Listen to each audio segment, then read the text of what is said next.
গুপ্ত সংগঠন যারা বলে তাদেরকে বলতে চাই, ইতিহাসের দিকে তাকান, শহীদ আব্দুল কাদের মোল্লার রায়ের দিকে তাকান। যেদিন শহীদ আব্দুল কাদের মোল্লাকে ফাঁসি দেওয়া হবে, তার আগের দিন পৃথিবী অবাক থাকিয়ে রয়, জোরে পুরো মঞ্চে জামাত তখন মাথা ধোয়াবার বাংলাদেশের মানুষ সেদিন ভেবেছিল জামাত ইসলামী হয়তো কাদের মোল্লার জন্য মাসিভ পিটিশন দিবে রাষ্ট্রপতির কাছে, হয়তো তার পরিবার কাদের মোল্লার পরিবার রাষ্ট্রপতির কাছে জীবন ভিক্ষা চাইবে।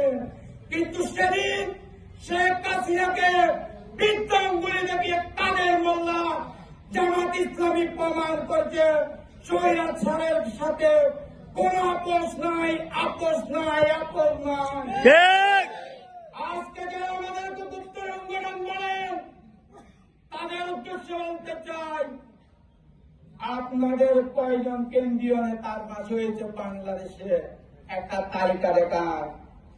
বাংলাদেশ জামাত ইসলামী আমরা সেই দল যারা শেখ হাসিনার এই স্বৈরাচারের বিরুদ্ধে লড়াই করে 8 জন কেন্দ্রীয় নেতা ফাঁসির মঞ্চে গিয়েছেন। আমরা সেই দল যারা আইনাগরে বন্দী ছিলাম। আজকে ফেসিজমের পোশাক বদলে নব্য ফেসিজম তৈরি হতে যাচ্ছে, কিন্তু বাংলাদেশের মানুষ